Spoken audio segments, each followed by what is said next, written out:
Hey, what's up, everybody? Welcome to WFSO Aftermath. This y'all watching the pre-recorded version, while over here they watching the live, and also watching on Twitch as well. Um, Mainly, like what we're gonna talk about is, of course, the results of World's End. What happened to AEW yesterday? So I don't know what's going on, but if y'all want to mention on here, like, what do y'all think about the World's End pay-per-view if y'all saw it last night, because I didn't see it. So I'm going to find out the results at the same time as like I'm reading them. So I'll be surprised as well as y'all is if y'all didn't see it. Also just talk about a little bit of proposals of what's stuff that's going on in Milwaukee as well. So if y'all, and plus we're gonna see if there's any wrestling news. So as I mentioned on the live that we're not going to talk about the Bucks tonight. There's really ain't much to talk about because I think you did all that yesterday. And as for like comic book movies and TV news, there's really ain't much to talk about. And I mentioned I was going to talk about What If, because I did watch the final episode, and I'm going to talk about that sometime. Either I'm probably going to talk about it sometime tomorrow.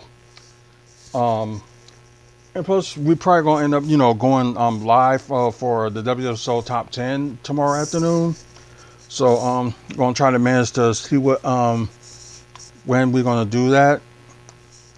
And but yeah, so let's just get to it. Let's see AEW's Worlds and the results. So like I said, I'm just going in this with a clear mind and not knowing what the heck is going on. So I'm gonna be clueless at this one. So as y'all know, both WWE and AEW did ran in Orlando yesterday. Well, for WWE is a live show, well, house show, and for AEW, of course, is their pay-per-view. So it seemed like both companies did pretty good, despite like being in Orlando. So I think this may be something that one day like WWE and AEW probably gonna try to like go on at the same time at some point, just to get the crowd like coming in. So you never know. But let's see. Let's go to okay, 0 Hour. It ended up being Tony Storm versus Layla Gray. I think I know who won this one, just despite some of the stuff I saw. Yep, and Tony Storm did win. Kind of figured that. Another match, they kind of added the last minute. QT Marshall versus Jeff Jarrett. Let's see. Before I go on and looking at this, I guess this Wednesday on Dynamite, Jeff Jarrett got something to say about the future of his wrestling career. Who knows if he's going to keep going or retire or whatever the case may be. We don't know. But let's see who won between QT Marshall and Jeff Jarrett. Oh, Jeff Jarrett won. Okay, good for him. Let's see. Okay, so it was a 8-man tag. Oh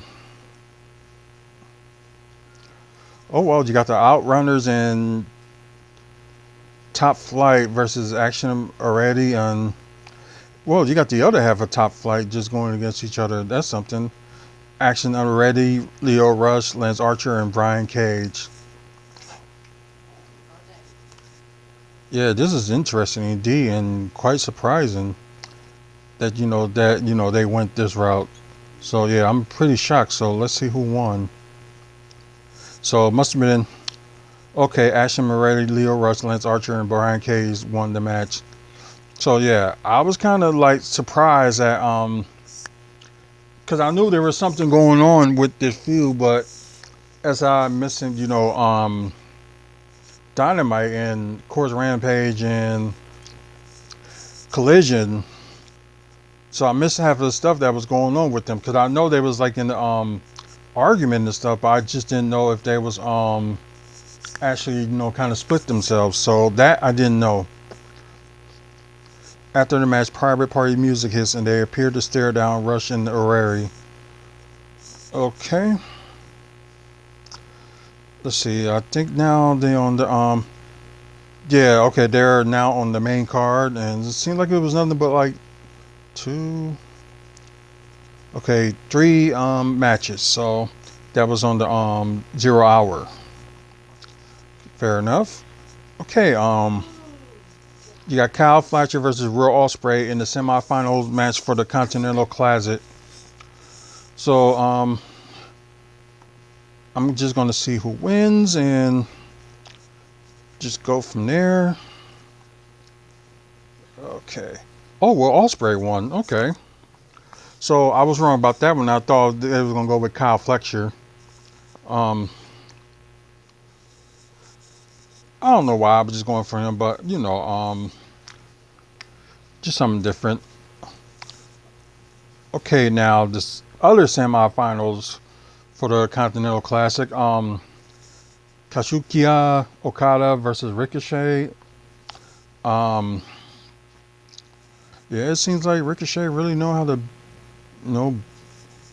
well, might have said beat a heel if you heard. Oh, he did not even win. Oh, okay, so Kazuchika Okada retained his because he's one currently had the Continental title. So besides that, he's probably gonna end up defending it against Will Ospreay. So we'll get to that in a bit. Sorry guys, I'm just trying something. So pardon the the awkward quietness, but oh okay, I guess I can read this.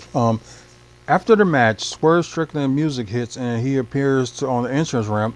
He congratulates Ricochet on making it as far as the Continental Classic as he did last year, but reminds Ricochet that he said he will win, and he told him that he will embarrass him if he failed to do so. So let's see. He also says Ricochet has done what he expected since he came to AEW, run his mouth. Which I know some of y'all just saying that he has no mic skills, and I somewhat agree with y'all with that. Um, let's see. Ricochet has talked a lot of mess, and he has to clean it up. So the best way to clean it up is with toilet paper. That person now emerged with the wagon full of it. He passes out the toilet paper to the crowd and strictly tells them that they're all going to wish Ricochet a Happy New Year. So the crowd do that and rolls toilet paper on Ricochet. Oh God, that's funny. So do you want a street fight for the AEW Women's World Championship? Mariah May defends it against Thunder Rosa, and I think I know who won this match, and I'm just gonna double check and see if I'm right about this. This probably be the only match I got right so far. Oh, look like we probably missed a good match. Well, I probably missed a good match, and y'all probably already saw it. So Mariah May still retains. So yep, that'd be the only match I got right so far. Now for the Dynamite Diamond Ring. Shockingly, it's MJF versus Adam Cole. So, okay, we're finally getting somewhere. So, I'm going to see if I can try to do this at the same time. So, it'll be both WFSO 1 and WFSO 2. So, this is going to be a trial run that I'm going to do. So, just, pardon me if I'm a little bit of delay. Because if it does work, like doing them both at the same time, so I'll be on both channels. So, it could be spread it out there more. So, 2 channels, and now try to figure out how I'm gonna end up having this like on a stand or something like that. So I'm gonna work on that. So just waiting on but I'll just talk about the matches while I'm going with this. So AMJF defending the Diamond Ring against Adam Cole. was it like for the fifth time that he defended it? And it's like, why is he not? And the bad thing is, I already know about this match. And yep, of course, MJF retains the ring, which he rarely defends. Okay, after the match, MJF grabs a chair from the timekeeper's area, slides the Adam Cole's ankle, and looks like he's about to stomp on the chair, but Roger Strong music hits and he runs down to the ring and saves Cole. Kyle O'Reilly then appears to interest and drags him and JF back to the ring. He found himself surrounded by O'Reilly and Strong, who double team on him and take him down. See, O'Reilly helps Cole and holds MJF in place with Strong for Cole to hit him with the Dynamite Diamond Ring. He placed the Dynamite Diamond Ring on MJF's chest and hugs Strong and O'Reilly with Taven and Bennett. Sorry, kind of lost. Yeah. Yep. And they all celebrated afterwards. So good enough. Okay, it's going in and out. What the heck is going?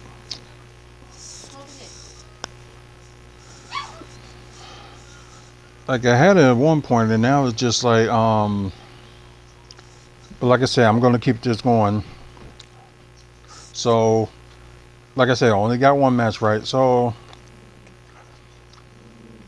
Konosuke Kashika defending the international title against Powerhouse Hobbs, which I want Powerhouse Hobbs to win it. Like I said, nothing against Konosuke, but Powerhouse Hobbs been with y'all since day one, and y'all just figures. Never gets the chance, but anyways, Konosuke Kashika retains. So, yeah. Anyways, now we got Mercedes Moët defending the TBS Championship against Chris Statlander, and I know the results of this match already from some people, spoiling it out. But yeah, we already know Mercedes Moët still retains the TBS title. So we have no idea when she's gonna ever lose this title, and she's gonna have a long reign as like TBS champion.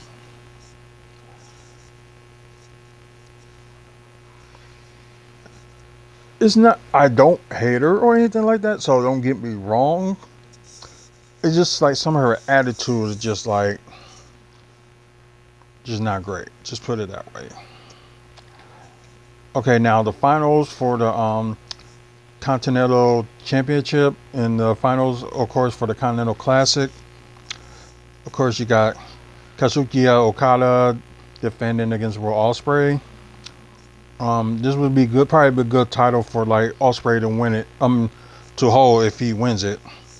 Especially, how far they pushing him, and let's see who won. Nope, he didn't win. So Kazuchika Okada retains. So I hate to be like a person with a bad attitude about this, but what's the point if he's going to retain it to do the classic? I don't know. I guess it's just me. Just like, there's no point. There is no point of doing that and, having him like win it. Let's see.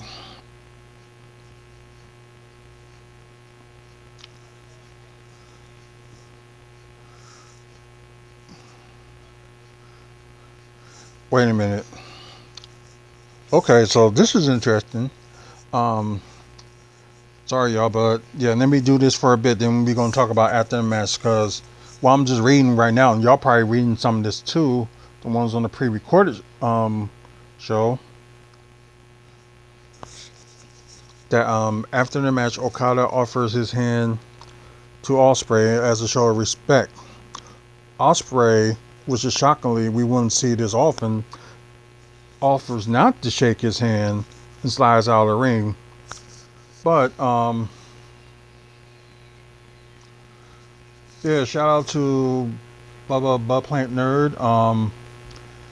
I guess you're new to this. Hey, what's going on? And if you get a chance, please subscribe.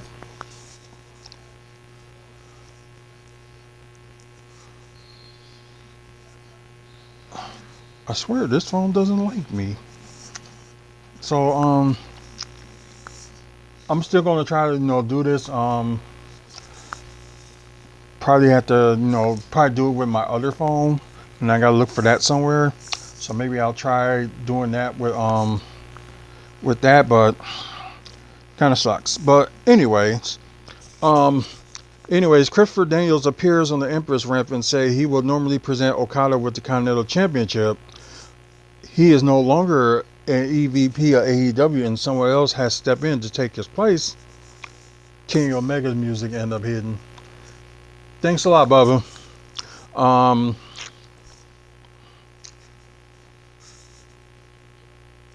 He grabs the Continental Championship and makes his way down to the ring. He hands Okada the title and stares him down as Okada holds it up. So it seems like Kenny Omega is going to end up challenging Okada for that pretty soon. Interesting. It ain't like, Kenny Omega is going after, a main title right away after his return. Which is good news. And then we got the main event. If they ever stay still. Jon Moxley defends the AEW World Championship against Adam Page, Jay White, and Orange Cassidy in a four-way match. So, anything goes when it comes to like a fatal four-way match. I already know who won this one, shockingly, and I know like the ending of this. We will talk about that in a second. But of course, you see, winner and still champion is Jon Moxley. So I was hoping, they would do a like reveal on like who is this so-called higher power that the Death Riders like are following orders through. But unfortunately, I don't think we get to that part. But we get something good, especially you guys that probably would like this rated R superstar Adam Copeland and FTR came down to the ring and challenged Death Riders to a six-man tag this Wednesday. So this is actually like interesting that they're gonna have that match, and I don't know what to say, but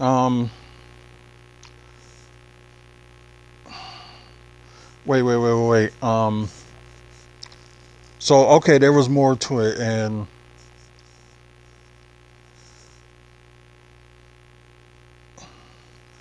let's see. FTR levels Casanoli and hits with the Shatter Machine on Casanoli. Copeland hits a spear on Moxley, but the Parashi leaves their box. Copeland locks in the crossface on Moxley using the leg of a chair, but Casanoli saves Moxley and pulls him out of the ring.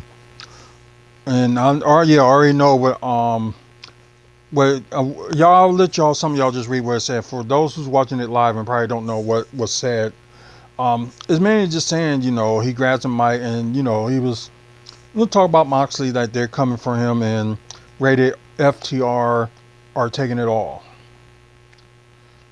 So that's why I mentioned that they was going to do like the six-man tag this Wednesday on Dynamite. So that'd be interesting.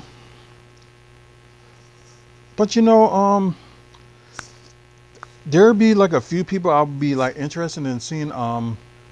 Hey, you too, and thanks for the subscribe. And have a good night, Bubba. Sorry.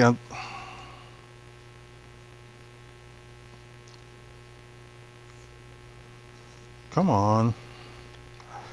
But I'm not gonna grade this or rate this or anything like that because I haven't like fully seen it.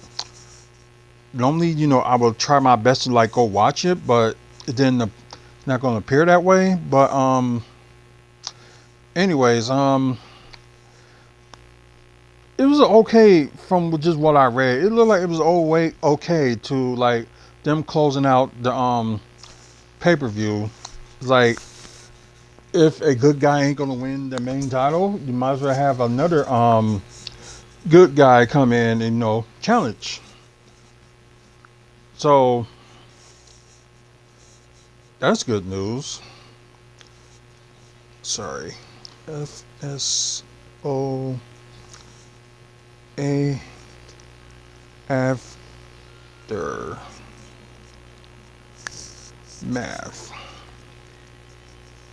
So let me just change the number.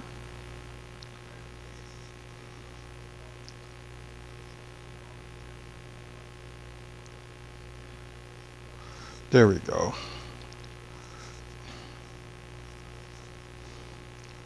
Come on, 29th. Let's do save. So probably what's gonna happen is like of course y'all ain't gonna be able to see the phone, but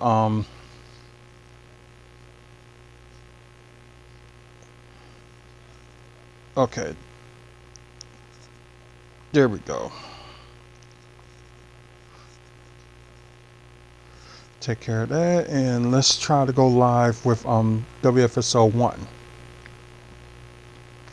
So let's see if this works.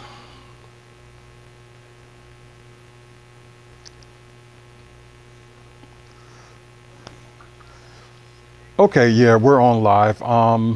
So I guess we can do both WFSO 2 and WFSO 1 at the same time. So for those who's watching now on WFSO, the first channel, this is probably gonna be a new thing we're gonna do.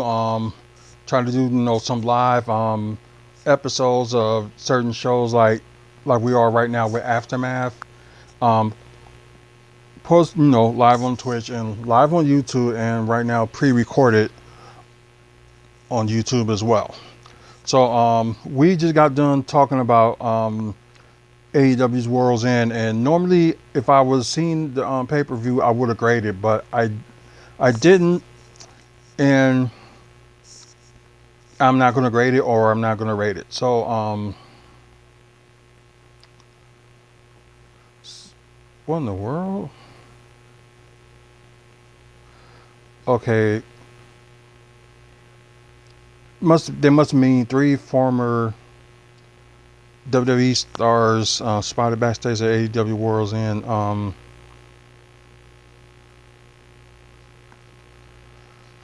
Let's see what they're talking about. So just want to be a little bit nosy on this one.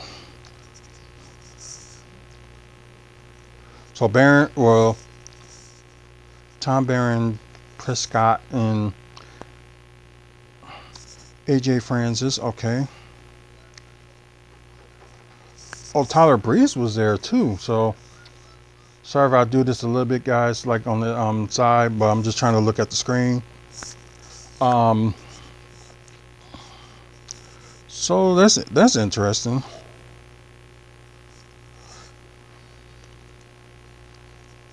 Okay, Bree. Oh, his currently status within the wrestling company is very unique, as he's still technically under contract with WWE, but is a former WWE superstar at the same time. The reason for this is his role as the Xavier Woods YouTube channel Up Up Down Down, which WWE owns alongside with Woods, the creator. Oh, okay, so he is still under contract with WWE with that, and why he still appears in the GMO of the WWE 2K video games. Which okay, now sorry. Sorry about that, guys. So I guess they say that's why I explained that he's be on some of the games. Oh, okay. I'm just reading that now. Wow. Although his injury did delay him for like, and it's good that he still was having that feud while he was injured with Drew McIntyre. That was still interesting. Um, I would say no. I don't think he's gonna win Money in the Bank for the third time. So I don't think that's gonna happen. But I think probably later on in the year, he probably will win the either he be WWE champion or World Heavyweight Championship. One of the two, close by the end of this year, or I think he'll win the I mean end of next year. I'm sorry, I would say end of 2025. If not, I think he's gonna win the Royal Rumble in 2026. So keep this momentum up and all that. Yeah, I can see him being champion either late next year or the year after. So I think his future is gonna be fine. So like better with the crowd and still doing good. But then again, there's just like some of the fans that I just like can't stand. I guess that was back then, but some of them are not that bad now as they were then. But yeah, of course he's one of the biggest draws in the no wrestling company, so why not? Um, but yeah, most likely I'll just see him gonna hold the title, well the main title. Which one of them? Who knows? Either like I said, either late next year or sometime in 2026. So let's see if there's any like wrestling news that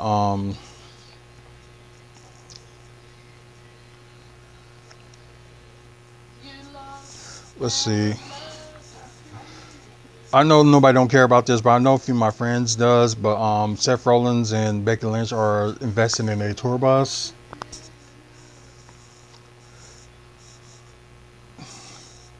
So is mainly some of these stars like invested it like in the tour bus because they don't want to go through like driving stuff. I guess if they go out of the country, but I guess my point right now is like if you're going to work a less schedule starting next year, what's the point of having to? I don't know. I don't know, but that's just me. But I just think it's not worth the point for getting like a tour bus if you're not traveling as much as you're going to be next year. So that I guess I would never ever going to get, but I just don't see it. Let's see.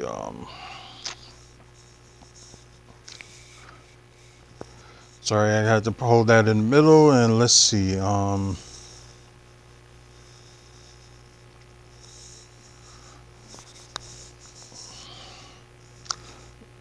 Oh yeah, I know. Sabu and a few people that were in ECW when Vince McMahon, brought it back in '06. Like the pay per view, that they normally would do One Night Stand was always good, especially in like the hardcore matches and stuff they have on there. And lo and behold, Vince McMahon creates his own ECW, and in the beginning it was good, but I don't know why he tried to tone some of the hardcore violence down. Part of me understands it. Maybe you can have like one match a night be like a hardcore match, and when it comes to your big no PLE or pay per views, you probably gonna have like at least like a couple of hardcore matches or something like that. I don't know. That's just an idea I'm just throwing up, but I know he's probably was one of the few people that were upset how ECW at that time became, before Vince brought it.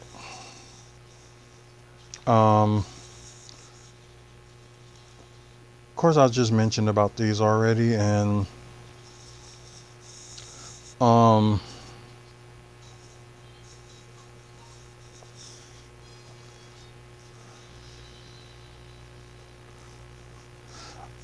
Oh God, I forgot about that. I think that's going on right now because CM Punk has got a title match against Gunter, and that's tonight in Chicago. So I don't know what's going on with that right now. I do got some friends that's there, and yeah, it's just interesting. I was gonna go, but I was just like, nah, not going to. Okay, some news on AEW's. I think that's All Out, which is going to be in Texas in July. Um, let's see. Let's see. I have to move this camera a little bit, so I apologize to you guys. Ticket sales has been one of the things that has been on the decline for AEW over the past year, which is true. But they are hoping to prove the wrestling world wrong once again with All In Texas and, of course, July of next year. Excuse me. At the time of the writing, tickets have been on sale for nearly 3 weeks, and AEW had already broken their own North American gate record with 7 months left to go into the event. However, on Wrestlers, oh, Dave Mansner, ugh, I can't stand that guy. I really can't. But anyways, he addresses the possibility of a show being moved to an indoor arena if enough tickets aren't sold by July. I guess he says, I don't think that they will try to move indoors. They may, I mean, it'll become difficult. He says, the mayor of Arlington was the key in getting the show there. Let's see, in the city of Arlington is helping them bring in. So moving it to Dallas, you could do it, but it's not as easy. So he explained what the problem. Once the company sees a certain number of tickets sold, they will become very messy as they will have to refund all tickets before reselling new ones. Something WWE experienced with 2022's Money in the Bank event. Okay. Let's see. AEW has already had to downsize one stadium show in 2025, that's being the Grand Slam Australia on February 15th. But Messer believed that they were reached a point where they will sell enough tickets to call All In Texas a success. If they don't hit, if they hit 20,000 in the stadium, I would consider that a big success for them. If you look at the history of wrestling, a lot of people will try to make it a filler. 20,000 is a success. 15,000 not as much. Well, for once, that blockhead is kind of right. But it's like, if you get like a nearly sellout crowd, or if you got only like certain sections just be empty, that's still good. It just depends on like the sections that you get in that's not good or not. Like I said, let's see if there's anything that's worth talking about. Just a little bit. Oh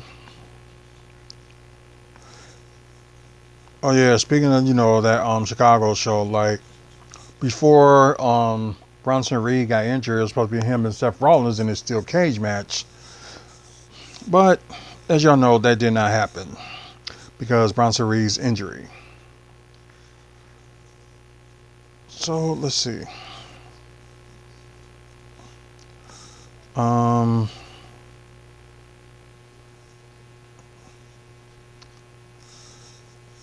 Let's see. There's probably not. Yeah.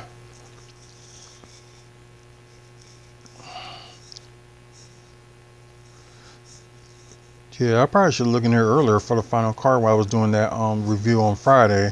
So that's what I should have did. But yeah, tomorrow's the final Raw of the year, and they got a couple of semifinals match for the women's Intercontinental title. I think you got lot of Valkyrie going against Io Sky. Then you got I believe that's yeah, Zoe Stark is going against Dakota Kai. So they're gonna renew that feud. So it'll be interesting in who's gonna be in the finals when Raw premieres on Netflix. So I know one of y'all, I don't know if he's still in there, but I think it was JJ that considered me doing a live excuse me do a watch party on talk about Monday Night Raw when they move to Netflix next Monday. I'm deeply considering it, but if there's no Bucks game or anything like that that day, I will do a watch party. So I just gotta look. You know what? I can do that now. Let me look at the Bucks schedule right quick and see if there's. Go to Bucks.com and let's see.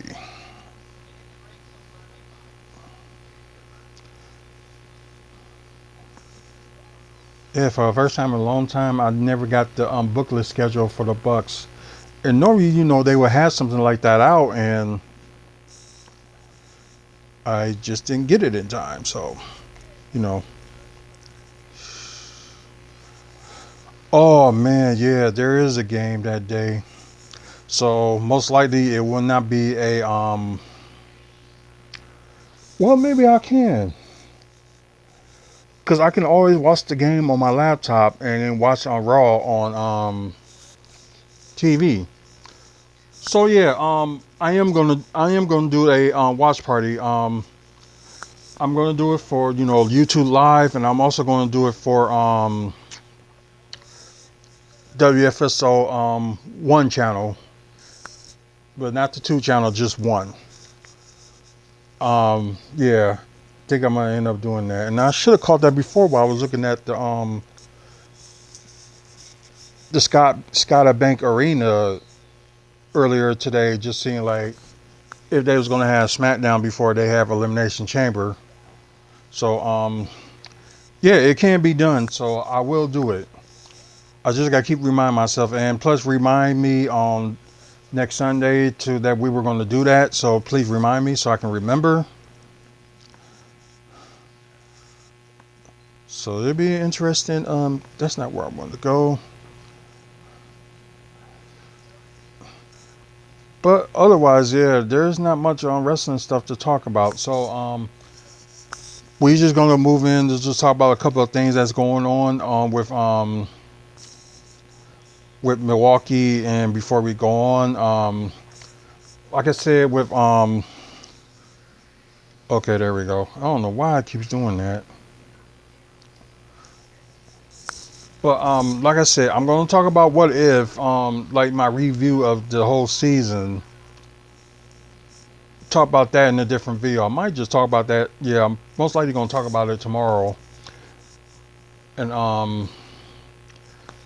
let's see. I think Kraven the Hunter, like it was still in theaters, like certain places, but we don't have the full numbers of it.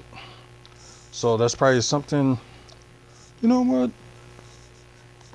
I can do that right now. So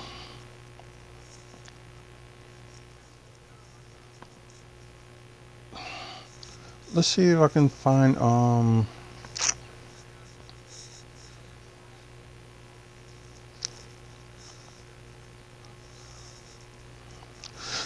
oh yeah, the fans' view of it is went down.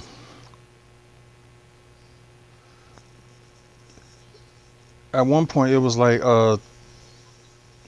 35. Or it was like 70% audience score. Now it's 35%. Yeah, that's weird. Um, wow.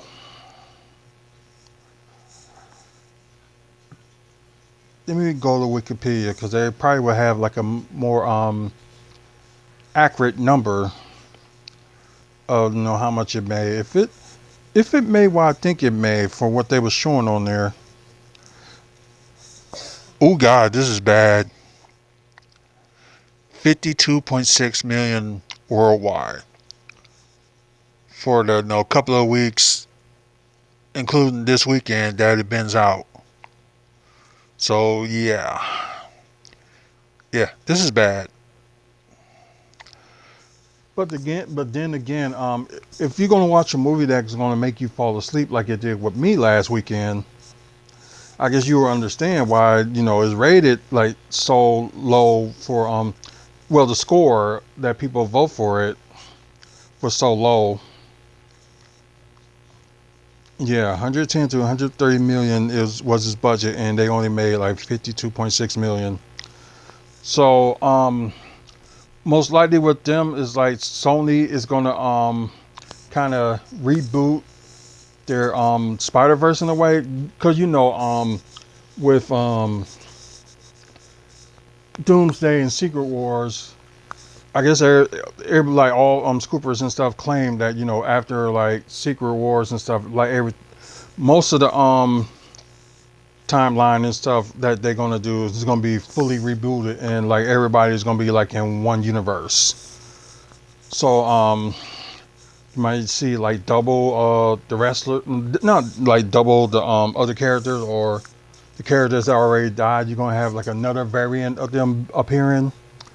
So yeah, this would be, believe me, it would be interesting to see that happening. So we'll wait and see. I know we got the next few years just to figure out how it's all going to end. So yeah, and plus they're going to start shooting Doomsday next year. Of course, you got Supergirl that's going to be start shooting next year. Will be out in 2026. So yeah. Okay, so yeah, a little bit of comic book talk that we done. And now what we're gonna do is we're gonna talk about a few things that's going on in Milwaukee. So I was looking at some stuff before we got on air that see there were some things like around Milwaukee to talk about. So I don't. So I think they might have to change it again with this proposal for the Temple by the Hilton that'll be across the street from, as you see, the Hyatt. Um, I guess they saying they lost an extra floor, why other people was complaining that they should have added a floor, and they did with the other drawing, and now they want them to lose a floor. So I guess they'll probably will say why they had to go back to where it was in the first place. Despite the fact that the hotel will be built on a surface parking lot, it requires historic commission approval because it is part of the former Milwaukee Journal Sentinel complex. And the newspaper properties, most of which has since been redeveloped into housing. The commission endorsed plans for an 8-floor, 161-key hotel April last year, but a revised plan now calls for one less floor with in 158 guest rooms with 0.71 acre site. In case y'all want to know, like the address for this future hotel is going to be 308 West Kilbourne Avenue.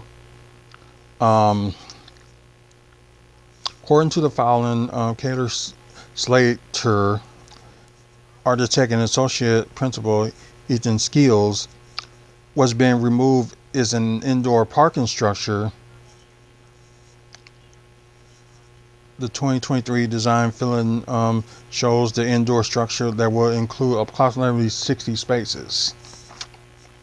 Since its last submittal in March of last year, the building has kept the vertical expression with on taller windows, particularly for a two-story basis expression, which has been edited to capture the first floor of guest rooms with the removal of the second floor indoor parking area.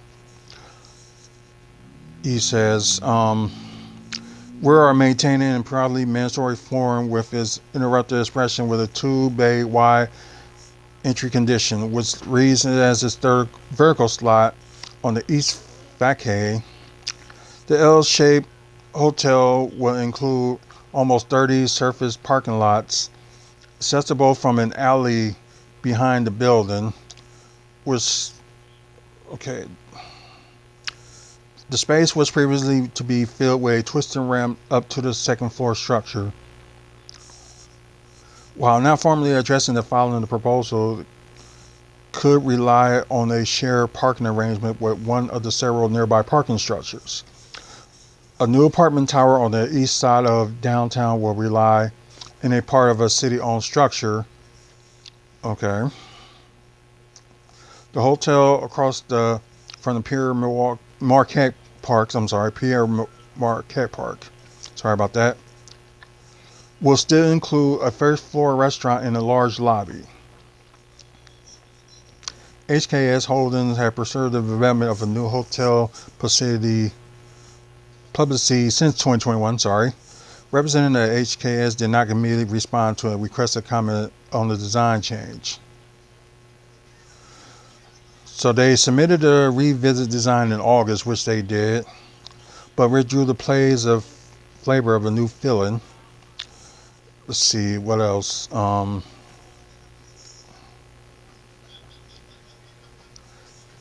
Development firm previously partnered with Kepler Slater on the Kipton Journey Hall Hotel in the historic third floor.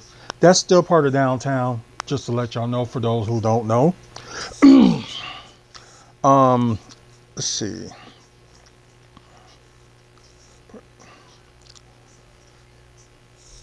Okay, it was back then, it was a $48 million project.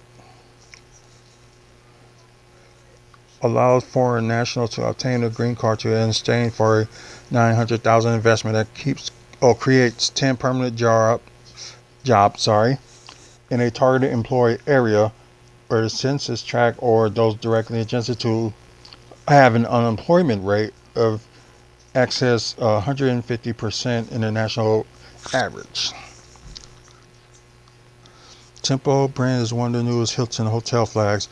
It is built as an innovative lifestyle brand, where approachable upscale amenities that help guests relax and recharge. Yeah, now I was kind of figuring what was I forgot. I wanted to correct myself before I would have said it, but said the Republican House Hotel stood on the site from 1884 to 1961. It was there in the 1900s that the baseball's American League was created by a competitor to what was then the standalone National League. Okay, so we know about the baseball stuff, so yeah.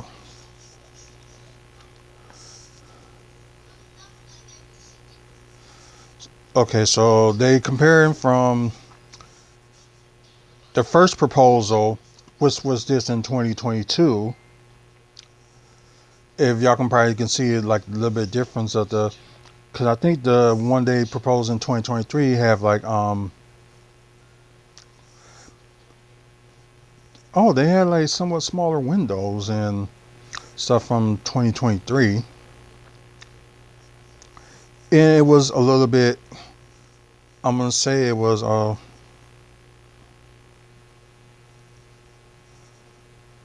it looked like the 2022 was a little bit taller.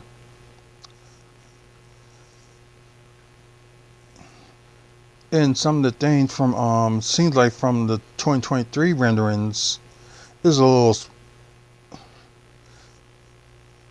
I think it's just window and entrance change on that one, because as you see the first one, like they didn't show that much of an entrance. So the one last year in 2023, it got a whole entrance right there, and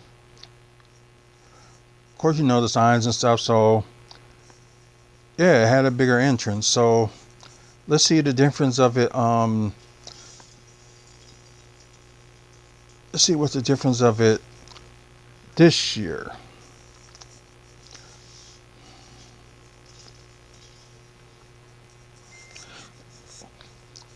Okay, this is design. They probably gonna have the side here is like a little bit of parking, and as they mentioned, they was gonna have parking inside too. So I don't know if they still gonna do that. But let's look at I hate when they popped up. Didn't think we was gonna go a little bit longer than expected, but yeah, we're gonna talk about this, then talk about the other thing that's gonna be going on. Then we're gonna close the show. So for most of y'all, this is probably like nearly an hour. And of course, after you guys that's watching on WFSO 1, it's been nearly half an hour. So let's see. I'm gonna try to get this done, and because some of y'all probably gonna probably already got plans for the new year. There we go. Um,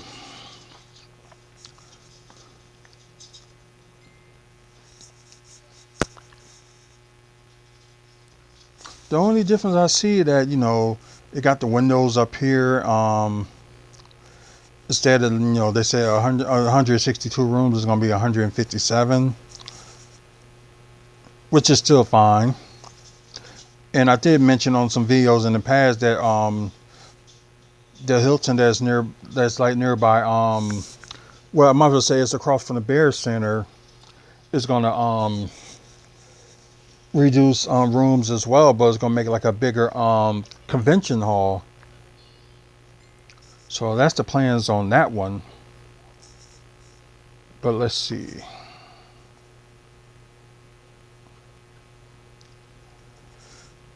Yeah, just from this angle, it looked like it did like kind of shrink a little bit. Okay. Everything's still the same, but it just looked like it just downgraded a little bit. So not too much big background downgrade, but it is something. But it still doesn't say like maybe they're gonna start construction on the next summer. So hopefully, it does happen next summer. They do like start construction of it, because I know, because fortunately they're gonna approve the new design, but all they wait now is just like trying to when they're gonna start construction. So all the way close to the Deer District and the Wisconsin Center District, there's gonna be like about total of 1, 2, 3, 4. Wait, let me recount that. 1, 2, 3. 1, 2, 3. I think like 7, 8 or 9 hotels, I believe, will be in the Deer District area, and also with the Wisconsin Center District area. Because if I can count it by hand, you have like 1 down there, 2. We're gonna count the Hyatt. 3 would be that one. Then there's another one that's on the other side of here. 4. Then the one that they created on the old Bradley Center grounds. 5. Plus the Trade. 6. The Aloft Hotel. 7. So yeah, most likely it's gonna be 7 hotels that'll be very close to those areas and walking distance for that area. So, oh yeah, 8 if you want to add the old Hilton that's being like downgraded. So yeah, let's add that one. So let's move on from that and let's go to the other thing. Okay, I never been into this Monterey Market that's on South 27th Street. But according to this report, that it was a Walmart neighborhood market that's on 70th and Main, which closed earlier this year, which now going to end up being another location for Monterey Market. So it must be doing too good if they want to, expand to like a second store. Like I said, I've never been in there and probably will eventually. Let's see. Statement in April, Walmart's corporate office said the decision to close that store, which was just like the Walmart, it was like mainly just like a marketplace only. It didn't sell like any like electronics or furniture or things like that. So it's like projected financial performance, location, population, customer needs, and the proximity of other nearby stores. Okay.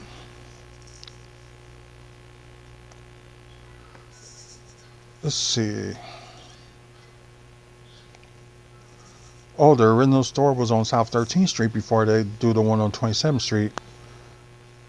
I might have seen it, just never like pay attention to it. It depends on where on South 27th Street. But from what it looks like, it's kind of like a reminder of like how El Rey is. If y'all are not familiar with El Rey, that's another like a Hispanic store in Milwaukee that serves like Latin food and also like original other foods too. And but their meats and stuff is a real bargain. I'll just put it that way. So that's pretty much it, and we're gonna end it from here. You guys on Twitch that's watching on WFSO 2 and also that's watching on WFSO 1. We appreciate it that y'all watching. Please follow us on either channel. Doesn't matter if it's like on WFSO 2 or WFSO 1. So like I said, we're gonna start doing like live video from this point on with both channels being on. So that's what we're gonna do. And so please follow us and share the channels too. Let people know that what we talk about on here, like wrestling content or Milwaukee Bucks content or comic book movies and TV news, and also developments that's going on in Milwaukee if y'all interested in that. So if you are, you would like this channel. So please subscribe. Well, not subscribe, but follow. That's for you guys that's watching either pre-recorded or live on YouTube. To please like and subscribe. And like I said, like this coming year, we're gonna do more videos and stuff. And like I said, I'm most likely will do that watch party of Raw when it comes on next Monday on Netflix, just to see how it is. And yeah, it's gonna be interesting. So like what you see, just like the video, and please subscribe to the channel. We got a lot of content on here, over 2,300 videos and counting.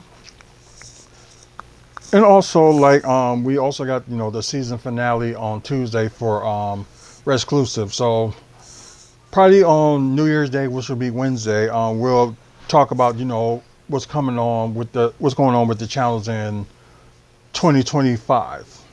So we'll explain more about that and talk to y'all more about that on that day. But also check out the website if you're interested in what's going on weekly in wrestling in the Midwest.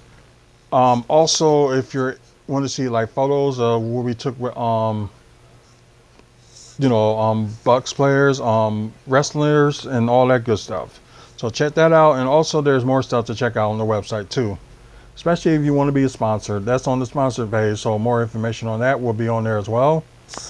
Otherwise, thank you guys for watching, and hopefully y'all have a great new year. If y'all don't see me, like I said, the next time we'll be on live will be tomorrow. We will do a special WFSO top 10. And most likely the missus will be on here too. So yeah. But anyways, like I said, thanks for watching. Until the next video, you guys have a good one and have a new year, and hopefully your new year will be great. So like I said, until the next video, y'all have a good one.